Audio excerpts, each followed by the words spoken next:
Paradise Lost. Main significant points from book 1 to 4 and 9 to 10. Let's start.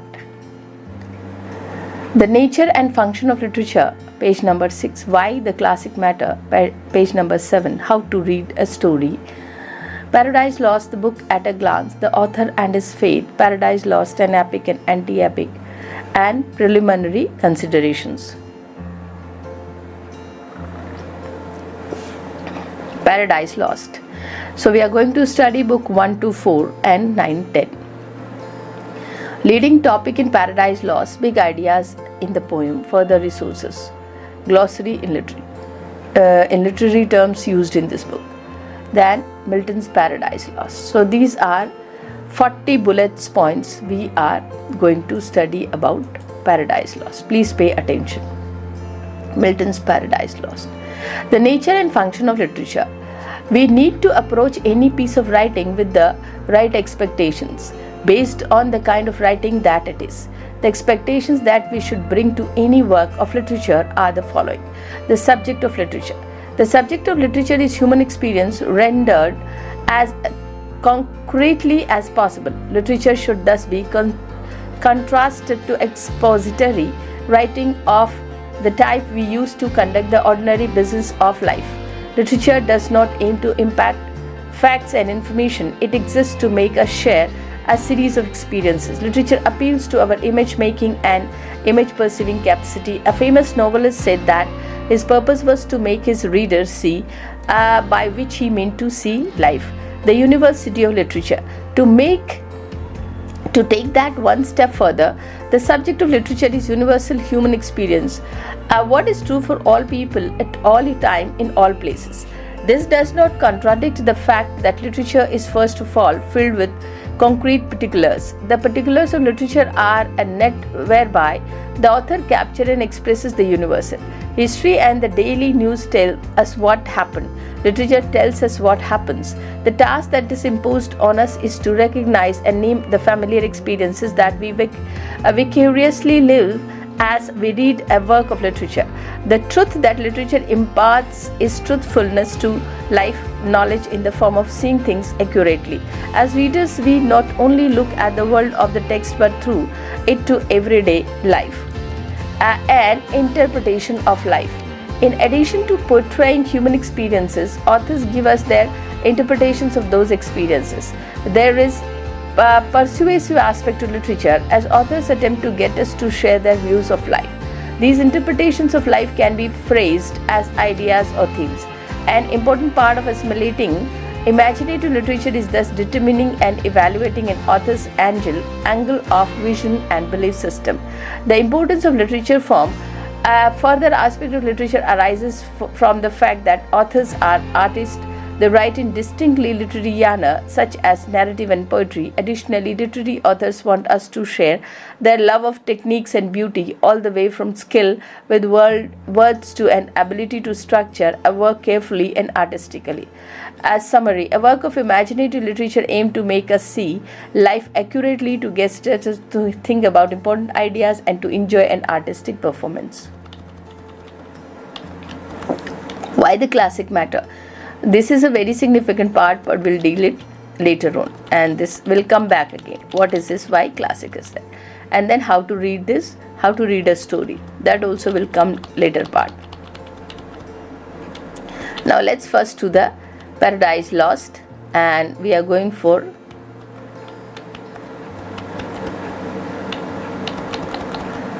this is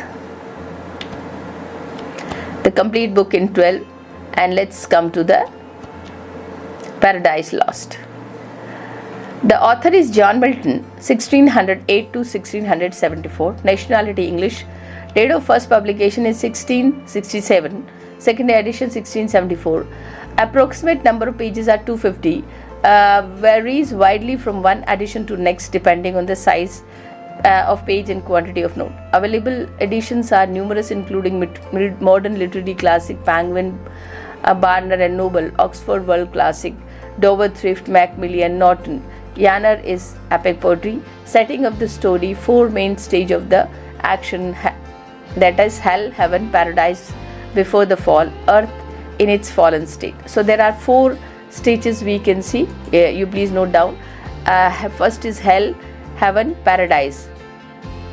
Paradise before the fall and earth on its in its fallen state. Main characters are Adam and Eve, are the human protagonist, God and Father, and God and Son, Satan.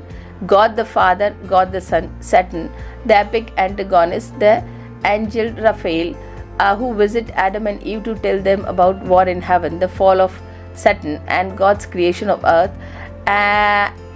Angel Michael, who after the fall narrates an extended vision of fallen human story and epic conversation. The plot summary. Now remember, this is a plot summary and the structure. These are main points which you need to write down in your answer. In prehistorical heavenly existence, Satan is seized with envy of exaltation of the Son. So he instigates a rebellion against the Father that is joined by 1/3 of the angelic whole host. Satan lost the war in heaven and is cast down into hell. God compensates for this loss by creating the world, including Adam and Eve. The story highlights the state of innocence of the first couple in the perfect Garden of Eden. Both Eve and Adam succumbed to temptation to eat the forbidden fruit in paradise, and results of this act of disobedience is fallen of the entire cosmos and compulsion of Adam and Eve from the garden. A preview of fallen human history gradually moves towards the atonement of the Son for human sinners, and Adam and Eve leave the garden as a redeemed pair. The structure is the story is, now these are the main points, please remember. First, 1. The story is story of crime and punishment, so the plot unfolds in 3 phases. Antecedents of the crime, what led up to it, its occurrence and consequences. Second is, with a little streamlining, we can view the poem as preceding by pair of book 1 to 2, Satan and fallen angel in hell. 3 and 4 is Adam and Eve in paradise. 5 and 6, war in heaven. 7 and 8, creation of the world. 9 and 10, the fall of human race into sin. And 11 and 12, vision of future history. A vast system of contrast organizes the entire book. A good versus evil, Satan versus God, obedience to God versus disobedience to him, light versus dark, high versus low, before the fall versus after the fall. So these are the main points you please remember, and these are very significant points which we need to understand. So now these are the main points which you can remember, and as in our syllabus we only have book 1 to 4 and 9 to 10. In MA syllabus we have book 1 to 4 and 9 and 10. So you please remember these are, and this is how we have to find out what are the points. So in book this is a story of the crime and punishment. So the plot unfolds in 3 phases: antecedents of the crime, then occurrence and the consequence. So you remember these 3 points: antecedent of the crime, occurrence of the crime, and the consequences. What is the pre-plot of the crime, what led up to, and then how does it occur, and then what are the results. And then with a little streamlining we can view poem as proceeding by the pair of the books 1 to 2. It is Satan and fallen angel in hell. This is what 1 to 2. Then 3 to 4 is Adam and Eve in paradise lost. Then 5 to 6 is war in heaven. 7 to 8 is creation of world. 9 and 10 is the fall of the human race into sin. And then 10 and 11, a vision of future history. And then a vast system of contrast organize the entire book, good versus evil. So these are the themes you can remember: good versus evil, Satan versus God, obedience to God versus disobedience to him, and light versus dark, and then high versus low, before the fall and after the fall. So as because we have 1 to 4, so this is 1 to 4 is Satan and the fallen angel in hell. And then 3 and 4 is Adam and Eve in the paradise. Then we have to move only 9 and 10, that is the fall of the human race into sin. So this is what we have to remember. Now, cultural context, two great cultural streams combined in the work Milton. One is Renaissance, the rebirth of classic. This is what you have to remember. Renaissance, the rebirth of classic, of the intellectual outlook known as humanism, the striving to perfect all human possibilities in life. And Renaissance valued beauty and art very highly, and its ethical outlook stressed the importance of the reason and order. In England, Protestant Reformation went hand in hand with the Renaissance, leading to, see, you have to know the difference between Renaissance. First of all, we have to see Renaissance, that is the rebirth of the classic, and then the intellectual outlook of the humanism. So there are two things the writer is talking. One is Renaissance. Okay, you remember this. One is Renaissance, and then the second is, one is Renaissance, and then the second is,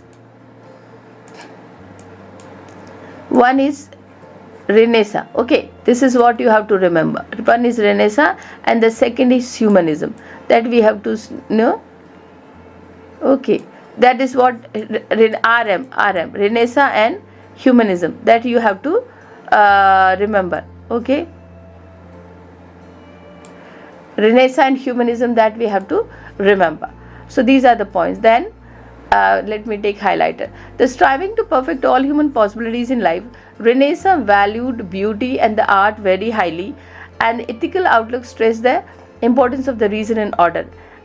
England, the Protestant reform went hand in hand in Renaissance. So see, in humanism, human potential is being seen, and in Renaissance, the value of the beauty and the art. Okay, so these two things you remember. Renaissance means the value of the beauty and art, and humanism is the extreme human possibilities, how a human can achieve up to the best. That's what the expansion of human potential.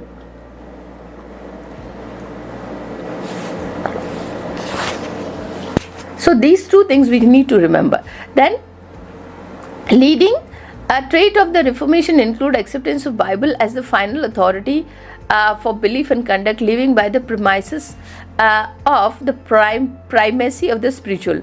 The English branch of Reformation is known as Puritanism, which got its name chiefly from the desire of its adherent to purify the Church of England and its remaining vestige of Catholicism. All Renaissance writes assumes that there are three main topics about the about to write God, people, and nature. So let's remember one thing. This concept of finding out the human potential through Renaissance, through literature, the beauty, the concept of beauty. So you remember one thing, two things are there. Humanism, which is the extreme human possibilities are being searched. And then second is Renaissance. Renaissance means the aesthetic beauty of the literature, how the literature can be beautiful. And there is one, the third aspect is that if anything you have to see, which is the extreme, and this is the legal authority or the final authority of any belief system, whether it is primary or spiritual, that is the Bible. So these three aspects we need to remember. Bible, which is the any kind of possibility, either you find the possibility of aestheticism, literature, or the human potential. So all these two things which are existing in the universe, see, everything is combined in 3 points: Bible, a human potential, and beauty of the literature. All these three things are there, and here the world is ending. So, and this concept was developed by Puritans. Puritans means those who wanted to purify the religion. There were lot of things which some people didn't want to happen in the religion, and that's why they are opposing it. So that's why the new sect of the religion or belief system, people are moving towards Puritanism, and these are the people who want to purify the religious structure in England, and that's how they are finding extreme human possibility, that human being can be exceptionally too much. Then the nature, how the nature could be, and then the God. So these three aspects are there, these three main things are there, and that is, even if a literature, because this is a classical form of writing we are studying, so any kind of form, and any kind of literature which can come, that is through God. So the topic of the literature would be God. Then the about whom the writer will be writing, that is people and nature. So these are the three aspects we need to remember, and these are the main significant point we are going to discuss. Then cosmology and world picture. Paradise Lost is an epic. An important feature of epic is that it portrays the whole cosmos, and the author is culture conceived. The cosmology of Paradise Lost is the same as in the Bible. It assumes a three-tier universe consisting of heaven, earth and hell. So these are basically three things: heaven, earth and hell. These are both physical places, spiritual realities. Combining with this view of the cosmos was something called the Great Chain of Being, which was an obsession of the Renaissance for Milton. The Great Chain of Being was a metaphor and expressed the following belief about the universe: its unity, its orderliness, hierarchy of value. Hierarchy depends on every link in the chain ruling over the subordinates and submitting to superior. Applied to a moral and psychological level, hierarchy depends on reason controlling one's emotion and appetite. Place in English literature. Paradise Lost is the greatest epic in English literature and one of the central contexts of literature. If readers of the English know just one epic, Milton wrote it after become totally blind. Tip of reading. One is settle down for slow and leisurely read. For one thing, this is a story told in poetic form. Nor until the rise of the novel in the middle of the 18th century did the human race preface its long series to be told in paradise. Poetry is meditative form in which we need to ponder the detail. You cannot read Paradise Lost as quickly as you read as a novel. Placing a second layer of the demand on you is fact that Paradise Lost is an epic. Epic is grandest and most exalted form of story. It requires you to relish how the writer expresses the content and not pay attention only to what is said. Paradise Lost is both poetry and story. It is important not to allow the poetry to obscure an ordinary narrative element of a plot, characterization and setting. Whenever you find the reading hard to follow, start to read the lines aloud. If you want an in-depth experience of Milton's masterpiece but choose not read the entire poem, there are must-read sections of the poem. Book 1, 2, book 1, book 2, lines 1 to 505, book 3, line 415, book 4, lines 1 to 775, book 9, book 12, lines 552 to 649. So these are the main, these are the simple points which have been made for you. So please read them carefully, and we are moving further. Now the author and his faith. John Milton, 1608 to 1674, was born into a prosperous middle-class family in London. He was a child prodigy whose father gave him the best education imaginable.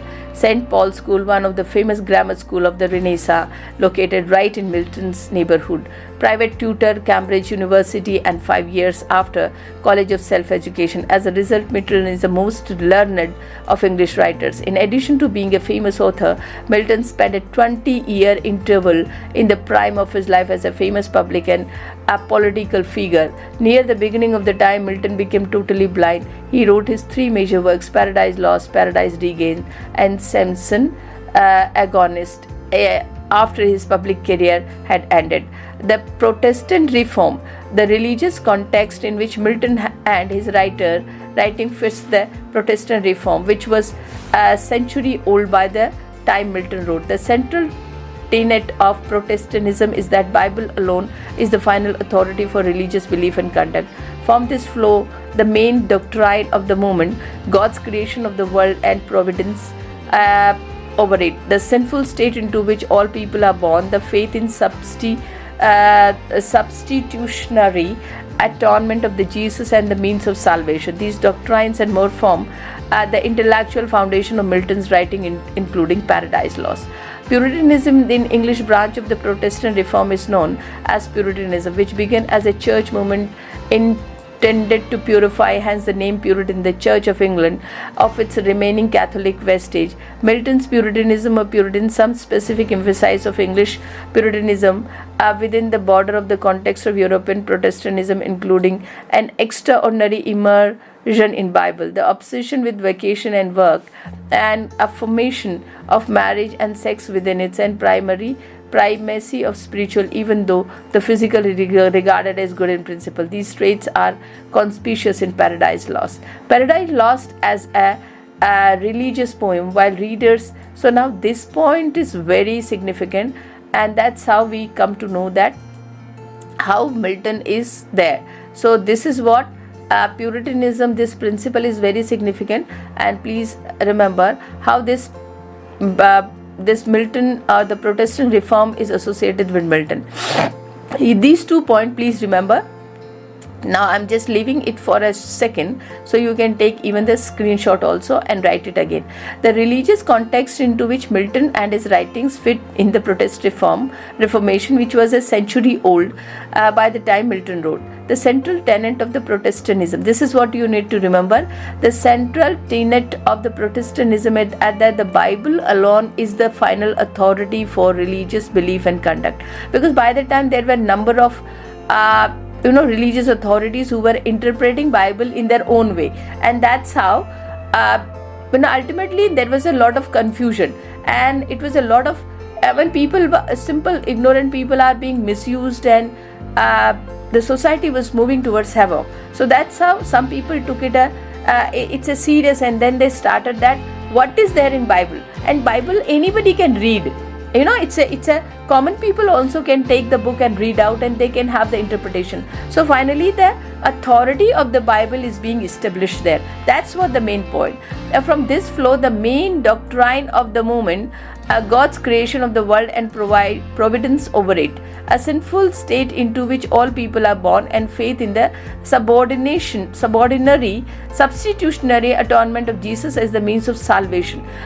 These doctrines and more intellectual foundation of Milton writing Paradise Lost. So these are the points on which Milton is writing Paradise Lost. That final authority is Bible, and God's creation of the world and provide over it, sinful state which all people are born. So no one is superior, no one is inferior. God created everyone, and we all are equal, and that's how we have to put our faith in Jesus, and the book which you want to understand, that is Bible. So there is no authority in between Jesus and common man, and the book Bible and human beings.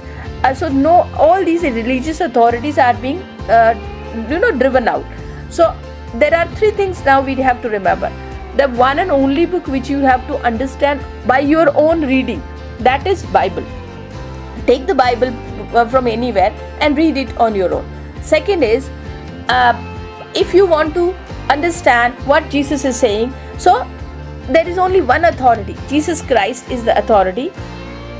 If you want to understand his message, that is through Bible, which you can take it from anywhere and interpret on your own. So we do not need any middleman, middleman between Jesus and people, middleman between Bible and people. So these are the things which are talking this Puritan reform, and that's how all the religious authorities, all the middleman between God and people is removed. And you remember that PK is also, the movie which is famous, PK is also saying that yes, we believe in God. God is the final authority, but which God? The question is which God? The God which is created by these middle religious authorities, or the God which is actually given birth to us? So that's how there is no middleman, there is no middle authority between God and people, and the Bible and people. So book is there, Bible is there, read it yourself.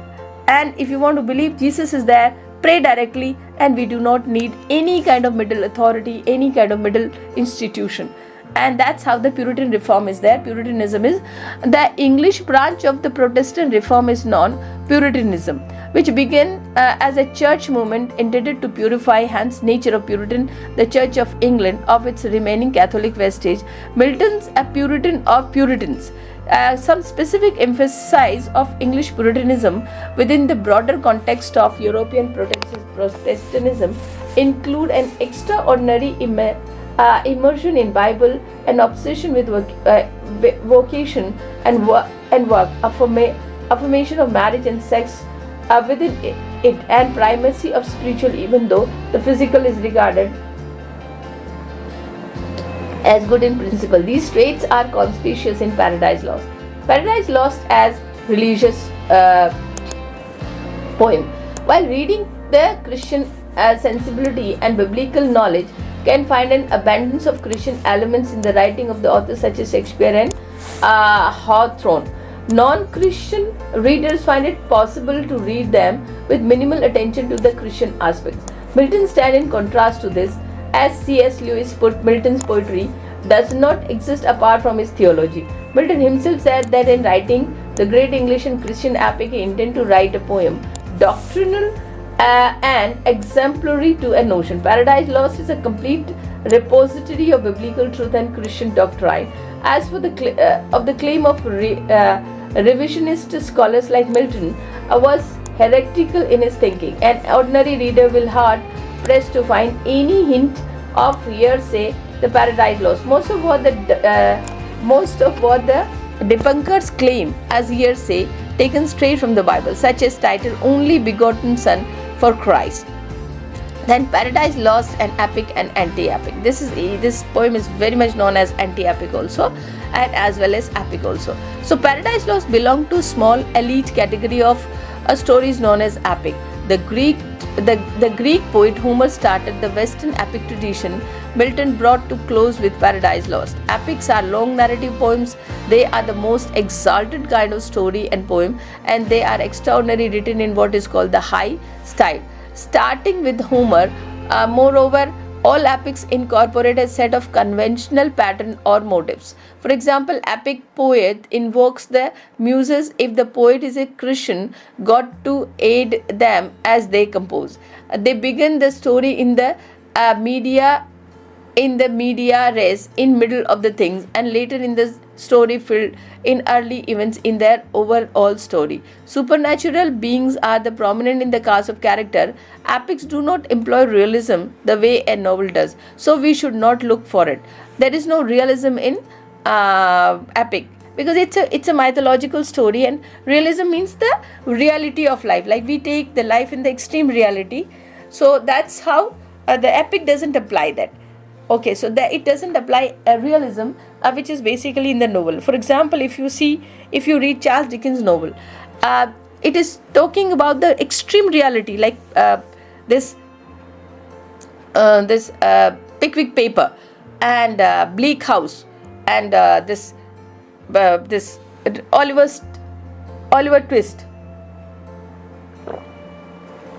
These are the novels which are extremely realistic. I mean, you could actually see what is happening in England in during Dickens' time, and that reality is exactly depicted in his novels. So we have to understand what is epic and what is novel. Epic is never realistic, and that's how the Paradise Lost is there.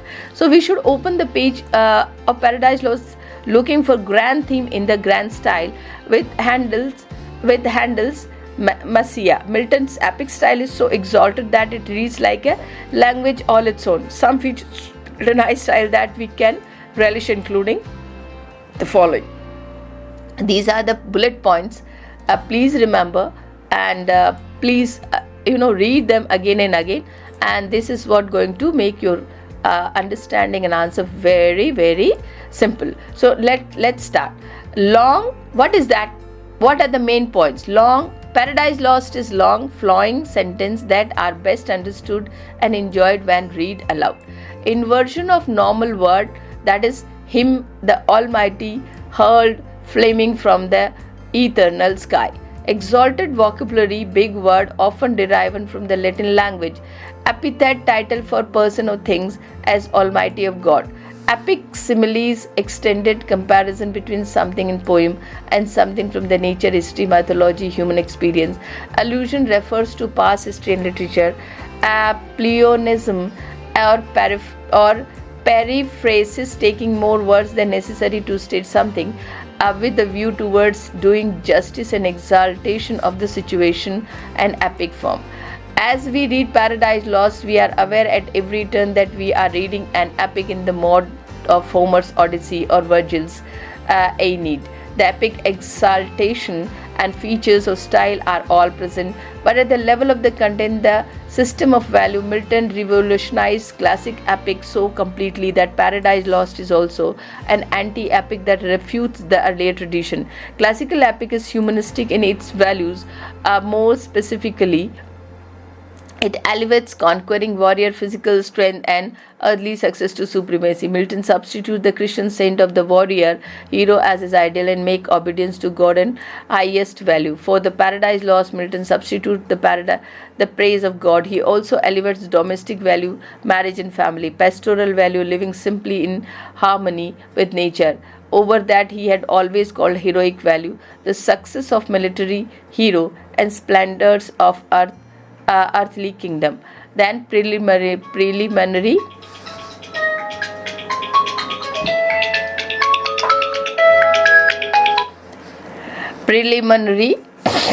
consideration. So format. Paradise Lost is sufficiently different from other classic covered this series that it has required modification in format. Milton's epic is divided into 12 books. But these are not accompanied by title the way character in a novel are usually given a title and the beginning of each chapter. In keeping this Milton's design, this guide does not simply supply title of the book of Paradise Lost. Second, the 12 books of the Paradise Lost are longer and more complex. For that example, 24 books, the Odyssey, and 24 chapters of the secret letter. As a result, there is too much material in individual books of Paradise Lost to allow for the simple format of the plots, summary, commentary, reflection, discussion applied to an entire book of Paradise Lost. This guide retained the standard format on opening unit of the plot summary, and that's what we are going to study. So Christian versus non-Christian, this is the theme. These are the theme, please remember. Christian versus non-Christian reader. Readers always open to work of literature in terms of who they are and what they bring to the text in form of their own values and worldview. But Paradise Lost in a category by itself in this regard. There is a lot tradition still dominant in secular classicism that claim that Satan is sympathetic hero, Paradise Lost, and unsympathetic villain. Secondary claim then accompany this measure Paradise because Milton portrays Adam as the head of the family. Milton is misogynist, hater of women. Christian readers of this guide should turn a deaf ear at this claim. The claim comes from readers who are hostile to Christianity. Milton took this material from the Bible. Christian readers should operate from the same premise. Non-Christian readers misread the Bible in the same way that they misread Paradise Lost. There is so much good and edifying material in Paradise Lost that Christian readers should concentrate on it in spirit of celebration. They should refuse to allow themselves to be diverted from the relishing of Christian poem by the claim of the reader who operates from non-Christian orientation. So plot summary. And that's how this is the most significant thing we are going to do right now. It would be very easy for you to understand what is this. So that's our plot summary. Milton launches his epic venture with an exalted opening innovation in which he prays to the God for assistance and announces his epic subject, the fall of humankind into sin, along with interpretive slant that he will take towards this story material to assert God's providence in human affair despite the presence of evil in the world. The main action in the book is Satan and his fallen legion rousing themselves from the burning lake after having fallen from heaven for 9 days and hide from their unsuccessful rebellion against God. The central action begins with an exchange of the speech between Satan, the first to review after the physical fallen to, and the Beelzebub. After this dramatic exchange, Satan calls to his followers to move from the burning lake to land, just as Homer has a roll call of warriors who participated in the Trojan War. Milton gives us a roll call of fallen angel who excited the burning lake and came to attend before their commander Saturn. Saturn appeared at his very grandest in the entire story as he addressed his followers. The fallen angel responded by the hurling defiance against God and building the Dominic city of the pandemonium. And this is what you have to remember. Paradise Lost, book 1, is the best known book of Paradise Lost. Therein lies a problem. Just as many readers are familiar with Dante's Inferno, but know nothing about his portrayal of the heaven. The only part of Paradise Lost that many readers know is the portrayal of Satan and hell. This is lopsided view of Milton's epic. Milton's skill in portraying Satan and hell is magnificent, and we should relish that triumph of the imagination, but we need to be aware from the outset of the strategy of good storytellers is begin to story at the opposite point of where it will end. So now remember, these are the pages. I'm here at page number 15 right now, and let's come to the again, it has just gone like that. So okay, anyway, no problem. I think the whole book has become yellow. No way we can do this undo. Okay, oh no, it has changed. Yes, so this is what the plot summary, I think it is okay, yeah, from here I can just do no, something else. Anyway, no problem, let's go because we won't waste time here. The brief plot summary might convey the impression that not much happened in book 1, but this is untrue. An epic places no premium on keeping us in suspense about what is going to happen. In fact, epic poets usually let us know beforehand what is going to happen. We need to concentrate on how the poet tells this story. Milton pulls out all this stop in the first book of Paradise Lost. So opening innovation, line number 1 to 26. Now remember, these are the line by line explanation we are doing, and this is going to help you a lot. The first thing we need to grasp about Milton's epic is that virtually everything in bigger and better than it had happened in previous epics. Homer and Virgil gave a nod to the muses, but their invocation are over nearly as soon as they begin. By contrast, Milton pours so much into the opening innovation, the first of 4 Paradise Lost, that it takes a life of its own. Milton follows all the rules of the epic genre in this innovation. Now remember, I'm reading page number 16. Epic begin with ritual, and so does Paradise Lost. An epic poet begin by announcing his epic theme and subject. Milton declares that he will tell the story of the fall of the human race through disobedience. So line number 1, 2, 3 is the, now remember, the story of the fallen human race through disobedience.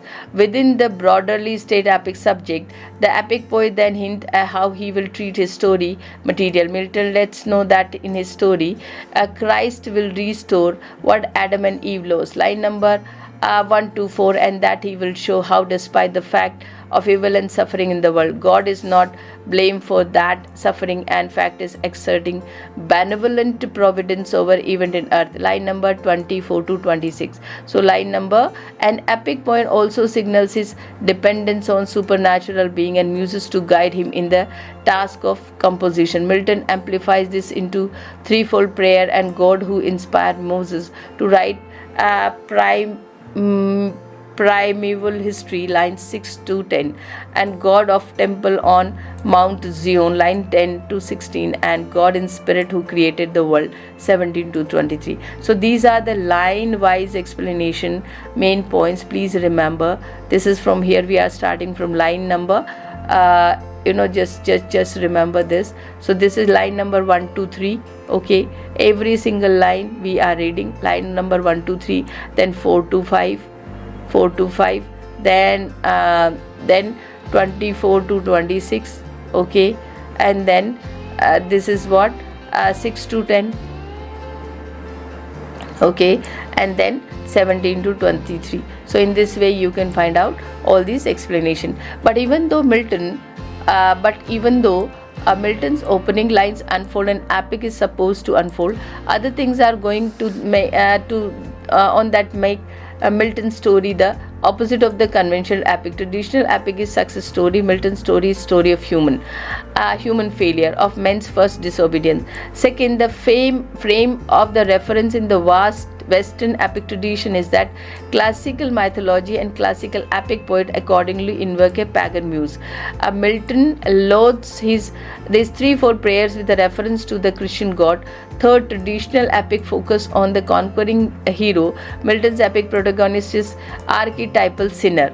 So that's how his hero is not a hero, in fact Satan is a hero. So that's how Milton's grand style, fully evident from the opening line, is worthy of I'm reading this side thing, is worthy of attention and enjoyment by all itself. Primary epic and scholars call was oral in nature. The whole occasion of the noble listening to the poet chants his story in the great hall of palace held to create an atmosphere of grandeur. Secondary epic read an individual reader in solitude require an even grander style to compensate from the informality and occasion. Now the style itself, claims C.S. Lewis, must do what whole occasion help Homer to do. Lewis speaks of the true epic exhilaration that Milton's style produces and claim that opening line of Paradise Lost give a physical sensation that some great thing is going about to begin. And then also revolutionary is the theological purpose that Milton sets forth at the end of the invocation. The story of fallen being Milton's subject, his interpretive slant towards the story material is that justify the ways to God to man. The technical name of this theodicy, the attempt to reconcile goodness and omnipotence of the God with the fact of evil and suffering the world. The Old Testament book of Job is a theodicy. Paradise Lost is like book of Job, of its greatness of literary and theological disobedience. For reflection of discussion, the function of the opening invocation is to provide a preview of things that will characterize the poem to follow. Opening invocation gives us equivalent of series of billboard along interested. The best way to approach Milton's opening invocation is to treat it an entirety. Paradise Lost we can proceed subsequently, sequentially and piecemeal through the invocation, spinning out a series of generalization about things we know about the poem that is follow. For example, it is obvious that Milton will give a biblical and Christian version of epic in classical tradition way. If we look carefully, we can identify dozen and more things we know and poem follow. It will be partly magical. So that's how this is. In this invocation, Milton claimed that he will soar about the Aeonian Mount, which he means that he will surpass what epic poet in the classical tradition had done. In other words, the classic epic tradition is not only a model to be emulated but a rival to be surpassed and ultimately refuted. The opening phrases of the men's first disobedience already announces a revolution. Milton will not write about victory but about a defeat. Okay, so that's how we need to move further. It will not, however, be an ultimately depressing story. It will be loaded with biblical illusion. Milton's Satan, first acquaintance, line number 27 to 375. The quickness with the Milton moves from his invocation. This is what I am reading, page number 18. Invocation to the plot is break throwing he asked two epic questions, line number 27 to 33, and answered them by identifying Satan as the correct answer, and by that simply maneuver peoples us into action. The action consists of our getting to know Satan as leading player in the story. The key to understanding Milton's strategy is the framework known as hidden and apparent plot. An apparent plot is the foreground action that we cannot help us. In book 1, Paradise Lost, apparent plot can be summarized under the formula heroic energy, purpose and impressiveness. So these are the three things you can talk about what is there in book 1. Okay, so this in book 1 is the formula of heroic energy, purpose and impressiveness. These are the three things you can write down in book 1. Okay,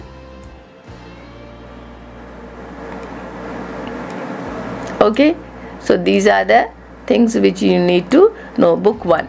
Satan appears to be grand figure. He is eloquent and talk big. as readers, we can easily mislead into thinking that he's grand and even sympathetic figure. The hidden plot in book 1 can be summarized under the formula heroic evil and futility. This is not a story of grandeur but Satan's evil nature and actions and his ultimate defeat. We need to read more closely and more interpretive level to decipher this hidden story. But Milton manages the story in such a way that it becomes our ally against any possible misreading of the story. He includes many devices of disclosure, interpretive clues in the story.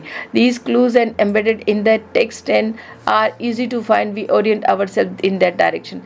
Chief among the device of the disclosure is the presence of the epic narrator. The narrator is not the same as the storyteller. The storyteller is source of everything that is in the story.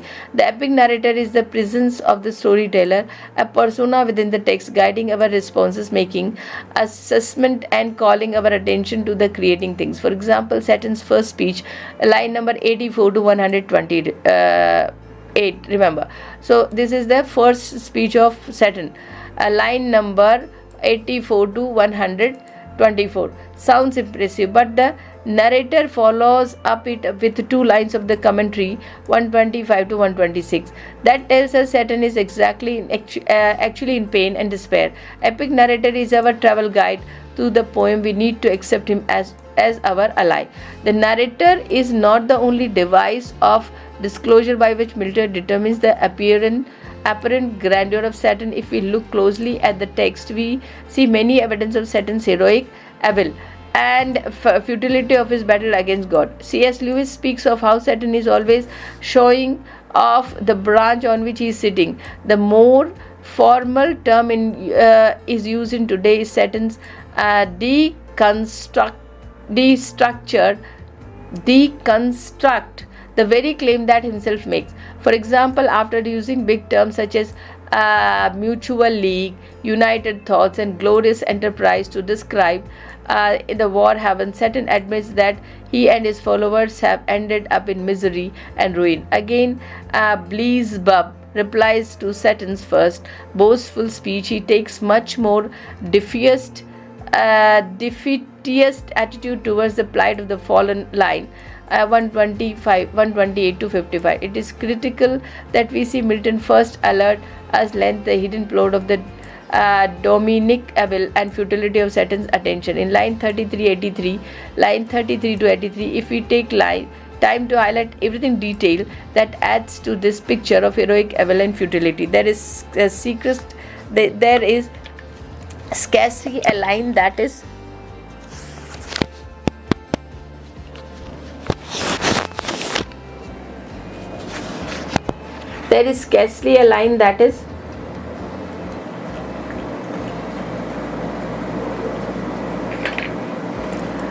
not highlighted. The practice among secular readers know Milton's circles and the Satanist, meaning that they admire Milton's Saturn, is to act through his passages. This introduction to the hidden plot does not even exist. Prevailing style in book 1 is part of the case that Milton built against Saturn.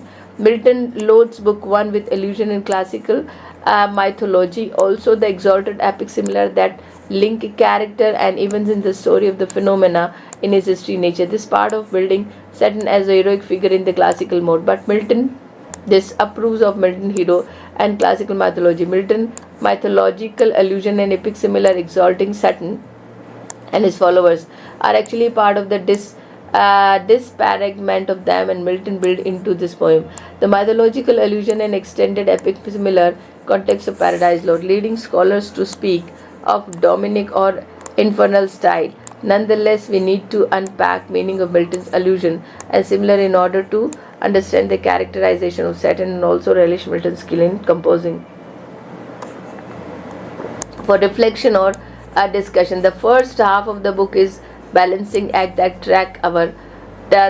takes our breath away when we see skill with Milton manages. Milton juxtaposes apparent and hidden plot, Saturn's seeming greatness and his actual evil and ultimate weakness. This is the grand design that we can trace this part of the poem. What specific detail builds Saturn up in imagination and perhaps momentarily sway our emotions. What details undercut the apparent grandeur and process a dramatic irony on the epic style. So this is what, and now let me read out this. Milton's epic similes are more complex than those of the than those of the those of any other poet. They need to be pondered individually by themselves. This is actually great fun. For example, the lines 196 to 98, fallen demons are compared to the titan and giants of the classic mythology who rebelled against Jove, chief deity, and were punished by being cast into a volcanic region in Italy known in mythology as Tar- Tar- Tartarus, and obvious parallels to the Christian hell. Just on basis of this similar, we know five things about the fallen demons. They are huge, they are repulsive, of monstrous size, they are rebel against God, and they are defeated, and they are being punished. So roll call of demons, line number 376 to 521. Milton and his original readers knew both the Bible and classical mythology better than most people today know them. As a result, they relish the excursion into the history of Old Testament idol represented this passage. Readers today are free to decide how much attention they wish to give to this passage. Even if we are unfamiliar with the specific God that Milton named, we can read the passage to get general impression of the repulsive evil represented by fallen demons. For reflection or discussion, what is the function of the roll call of demons in the overall design of the book? One, what feeling are evoked as we progress through the passages? How does the passage fit into pattern of apparent versus hidden plot? Satan's speech to his demonic army, line number 522 to 616. This is one of the most talked about issue where what Satan is giving the speech, and this is a kind of present day motivational speech you can take, or bestseller books we can say. So let's read. Whereas the roll call of the demons is one of the flats and shallow in poems, the description of the Satan and his rousing speech of the followers is one of his high point of Paradise Lost. First, Milton evokes a picture of the tremendous structure of Satan as fallen angel. There can be no doubt that Milton creates an impressive Satan in his passages. Nonetheless, we credit Satan with being impressive at early point in the epic without falling into the fallen fallacy of the thinking and is sympathetic and ultimate grand. After the tremendous build-up represented by the description of the Satan, Milton presents a speech to Satan's follower and grand impressive sounding, filled with boasting and buzzwords that might mislead us if we did not subject them to analyze. The effect of the speech is to rouse the demons to freeze defiance hurled against God and heaven. Line number 663 to 69. Now let me read out this why. Milton's, I think we have just no. Okay, anyway, we can read it again. The list of the reason why Milton create an initial impression of Satan is long. Evil is perversion of goodness, so naturally the leader of all evil forces must have possessed qualities that in their original form were great. In world we know it, Satan is powerful and alluring. 1 John 5 colon 19 claim that the whole world is in the power of the evil one. Milton's design is to trace the self-destruction of evil, so he first shows Satan at his height and then traces his degeneration. Stories require conflict and epic hero. God require an antagonistic worthy of him. Fifth is also part of storytelling, that a story begins with a thing in one position and concludes with them in the opposite position. Initially impressive, Satan is a part of Milton's technique of guilty reader. Our reflection, our discussion. This is what, these are the simple, we can understand this fact through the children's story also. Because in children's story, generally we show two characters are main, good and evil. And initially the story starts with the evil. The evil is very strong, powerful, and he's so influential, and then the people are driven towards him. And then evil is so powerful. but ultimately at the end of the story the truth prevailed. Okay, so the it's not the evil, but it is the winning of the goodness. So that's how in the beginning, as a part of the story, any evil is grandeur, and that's how I think Milton is applying the simple strategy, the simple formula that evil is so good, evil is so powerful, and that's how it is. It is evil, and that's how it is so. It is so. It is so impressive, and that's why people are driven towards evil. So that's how we have to move like this. And then let's come to the reflection or discussion. The first thing, now I'm reading page number 22. Okay, so the first thing to do is observe the relish and brilliance of the writing. Then we need to get grip in our response. The framework of apparent and hidden plot continues to fall force. Apparent grandeur of Saturn is countered by the other data that uncovers his evil and ultimately futility of his battle against God. For example, we read his form had yet lost all our original brightness. Line number 591 to 92. The word yet let us know that eventually Saturn loses all his brightness, and the word all implies that he has already lost some of his brightness. The right analytic framework is thus to ask what detail contribute to the apparent plot of the seeming grandeur to the hidden plot of the Saturn's evil and futility. So ultimately, like in every Bollywood film, the villain is so powerful, villain is so larger than life, but ultimately he has to face the defeat, and the simple hero who is weak and mimic and powerless becomes the winner. This is what the moral of the story. It is essential to our understanding. I'm reading this sideline, please pay attention. It is essential to our understanding of Milton's Saturn to see that Milton's model Saturn on the epic old hero. Milton had to find a place for the martial theme, battlefield action, because that was established subject for an epic. Milton deliberately attaches all the usual traits of the warrior hero to Saturn because he regarded the whole value structure of the ancient epic as wrong. Milton is explicit about this strategy at line number 550 through to 554. He links the fallen demons with heroes old arming to battle. Later he speaks of how the demons appear in guise of warriors old, and line number 564 to 65. So the building of pandemonium, line number 670 to 698. The apparent plot reaches its climax when the fallen demons concentrate their energy and ability to build up the grand city of hell, whose title Milton invent the word pandemonium. Okay, so now Saturn is making his own city and the hell. So the name of that city is Pandemonium. You remember this? The name of the city is Pandemonium. This is the hell made by Saturn. All demons assembly in keeping Milton's design of making paradise lost a huge structure of contrast, and opposite Pandemonium is the antithesis of both the city of heaven and the garden of Eden. Lest we mislead in regard to the grand appearance of Pandemonium. Okay, please remember Pandemonium.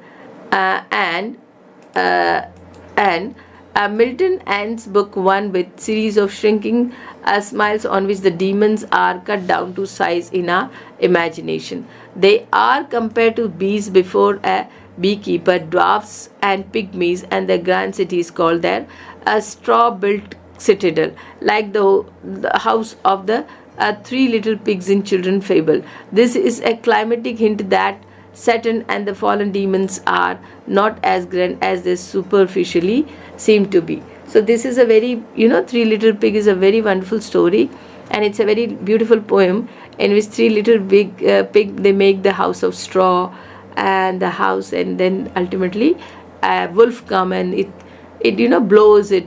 So that's a beautiful story. You can visit, you can go to the YouTube and listen it. So the reflection or discussion. How does the framework of apparent and hidden plot continues to explain the dynamic at work in this passage? The discrepancy between appearance and reality is known as dynamic reality, and does it operate in this passage? So dynamic reality ultimately. Now let's come to book number 2, plot summary. The primary action in book 2 occupying the first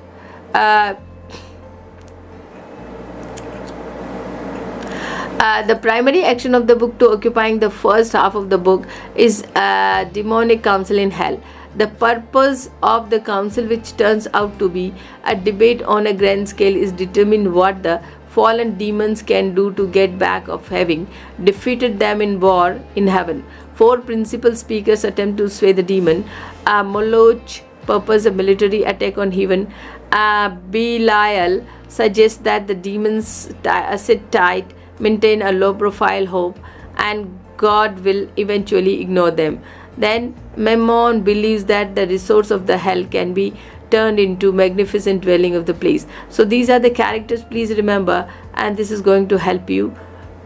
So these are the characters. First Moloch speak, then Belial, and then Mammon. So these are the characters in the book 2, and these are the speakers of the Satan's assembly. Remember carefully. But none of these proposals was Satan want, and his second in command, and that is the second in command is Beelzebub. This is the most grand character after Satan. Beelzebub proposed what Satan the dictator want. The new proposal is to send someone to journey from hell, and okay, so that's how we end up to book 2 only, and that's here. The three things claim our primary attention in the book 2. One of these is continuing characterization of Satan.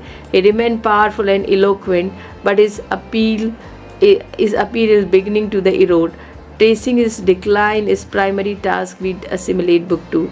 Secondly, equal attention flows to the Satan's demonic followers, sometimes represented by individual figures, sometimes by nameless groups. Third, the description of the hell and chaos as places are major poetic triumph. So these are the points which you please remember.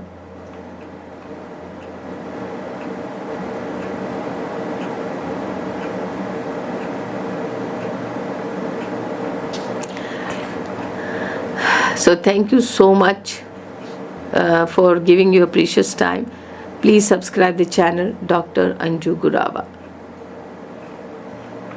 And this is till page number 23. We'll continue.